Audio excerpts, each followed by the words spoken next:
Good morning students. पिछले जो class थी हमारी साइकस की, उसमें हमने जो वेजिटेटिव पार्ट थे और इसके mega sporophyll, microsporophylls, development of microsporangia and ओवी, इसके बारे में डिस्कस किया था।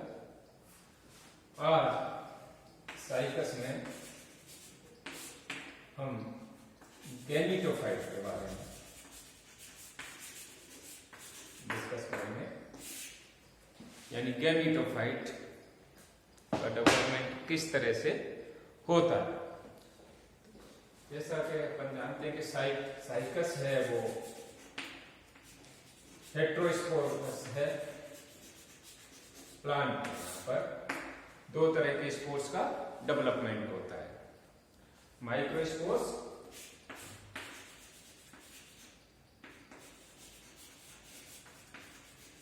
एंड मेगास्पोर्स, जिसको अपन जनरली ओव्यूल कहते हैं।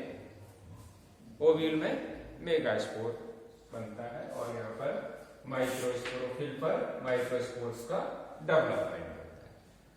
माइक्रोस्पोर्स से जब इसमें जर्मिनेशन होगा तो इससे मेल गैमीटोफाइट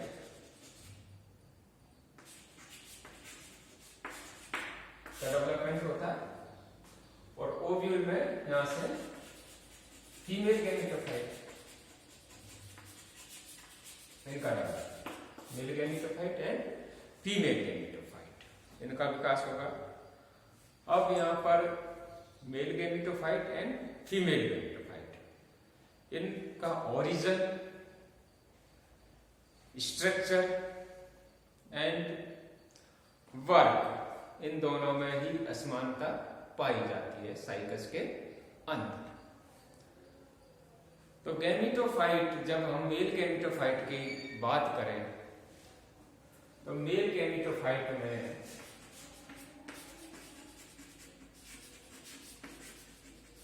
जो फर्स्ट सेल है इसकी वो है माइक्रोस्पोर।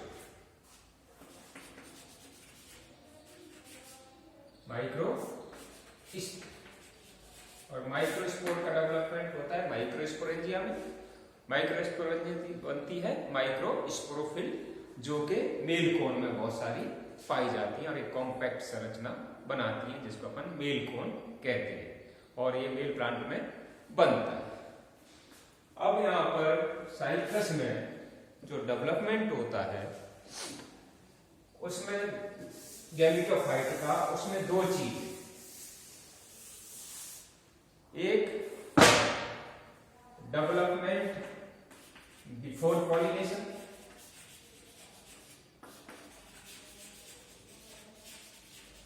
और आफ्टर पॉलिनेशन।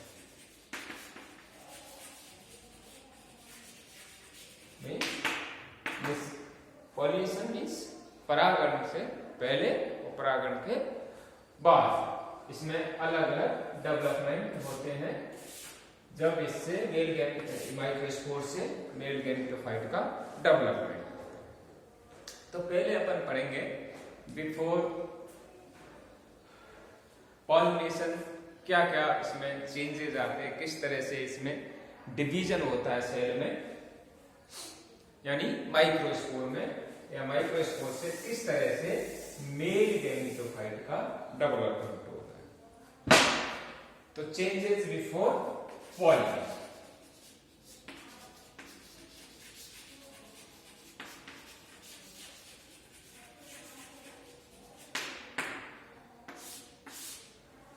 तो सबसे पहले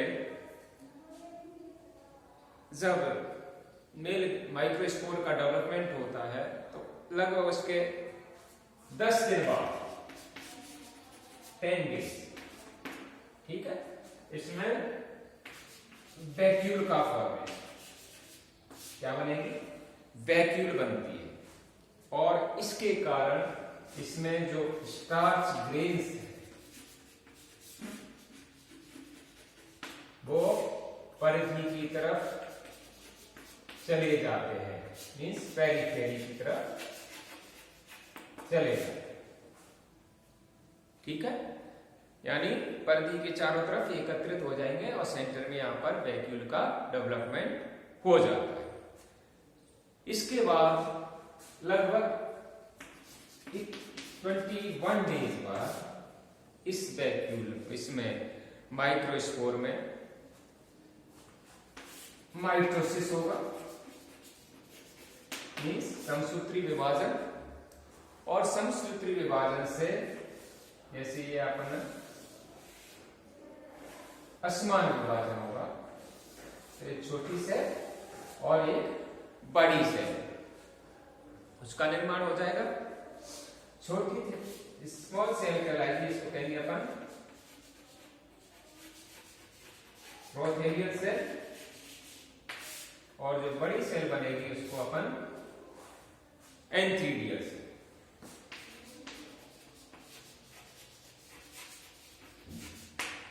एंथीडियल सेल इसका डेवलपमेंट हुआ। नेक्स्ट इसमें आगे विभाजन होकर के ये प्रोथेलियल सेल्स और इस एंथीडियल सेल में पुनः विभाजन होंगे, इससे एक छोटी सेल और एक बड़ी सेल का निर्माण हो जाएगा।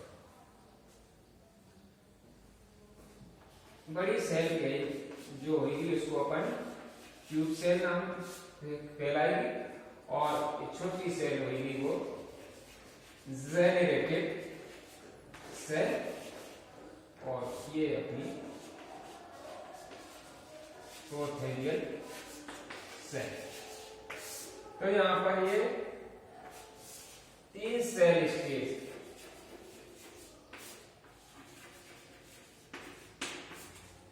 होता है। इस समय साइकस में पॉलिनेशन होता है। ठीक है, generative cell, tube cell and prothallial cell. तो साइकस में परागण होगा वो 3 सेल स्टेज में होता है। इसके बाद कहां जाएगा पोलन? पोलन चैम्बर जो होता है ओव्यूल में या आर्चिगोनिया के ऊपर, जब अपन ओव्यूल की संरचना पढ़ते हैं। तो यहां तक जो चेंजेस थे बिफोर फर्टिलाइजेशन वाले चेंजेस थे। नेक्स्ट आगे के जो चेंजेस होते हैं वो आफ्टर फर्टिलाइजेशन वाले चेंजेस। इसमें यहां पर 3 सेल कंडीशंस हो गई। फिर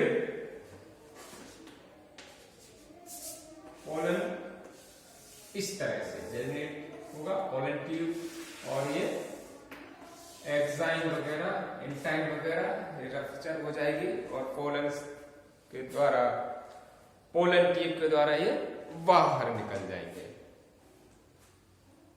ठीक, तो ट्यूब सेल,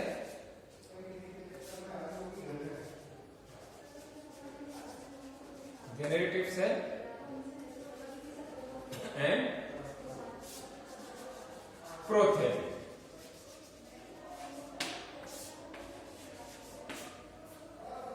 ये करें 3 सेल स्टेज में यहां पर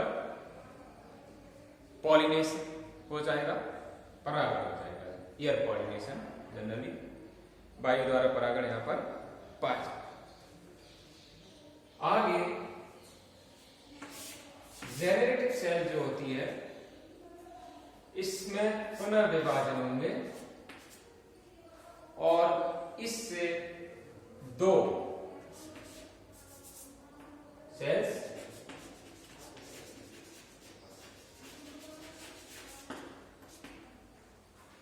एंथ्रोजॉइड मदर्स,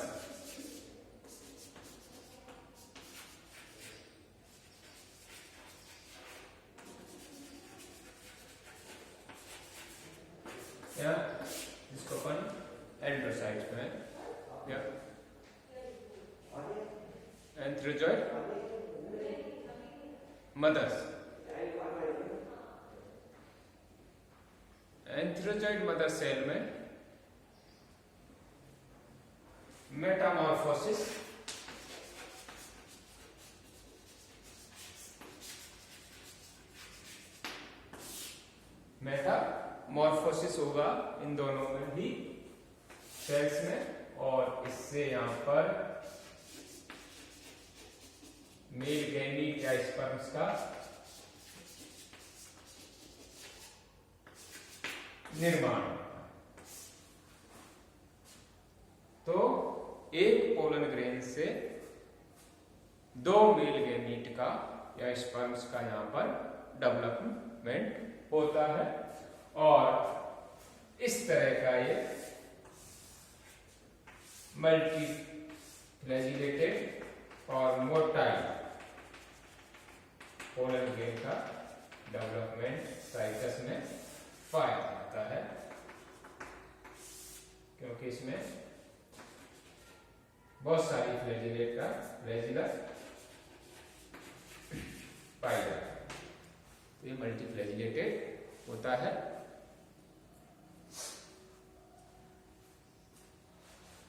तो यहां पर अपन ने कहा था कि जो जेनेटिव सेल से है उससे बॉडी सेल और स्टॉक सेल बनी। अब स्टॉक सेल में आगे कोई विभाजन नहीं होगा, और बॉडी सेल से जो एंथ्रोजॉइड मदर सेल से एंड्रोसाइट्स उनका निर्माण होगा, और उनमें मेटामॉर्फोसिस द्वारा दो मेल गैमीट्स का निर्माण हो जाएगा। इसी को अपन फ्लो चार्ट द्वारा अपन अगर समझे तो मेल गैमीटोफाइट का किस तरह से डेवलपमेंट होगा। तो सबसे पहले यहां पर माइक्रोस्पोर, और माइक्रोस्पोर में माइटोसिस, और इससे प्रोथेलियल सेल और एंथीलियल, इसका विकास हुआ। एंथीलियल सेल्स में पुनः विभाजन, इससे जेनरेटिव सेल और ट्यूब्स। जेनरेटिव सेल्स में डिवीजन होकर के बॉडी सेल का निर्माण होगा, और स्टॉक सेल और बॉडी सेल में फिर एंथ्रोजॉइड मदर सेल दो बनती है, और इनमें एंथ्रोजॉइड मदर सेल्स में मेटामॉर्फोसिस कायांतरण होता है, और उससे दो मेल गैमीट या स्पर्म्स का विकास होगा, जो कि मल्टीफ्लैजिलेटेड होते हैं और गतिशील होते हैं। तो यहां तक की जो चीज है वो किस तरह से मेल गैमीटोफाइट का डेवलपमेंट साइकस में पाया जाता है। आगे फीमेल गैमीट का डेवलपमेंट किस तरह से होता है वो नेक्स्ट क्लास में अपन डिस्कस करेंगे।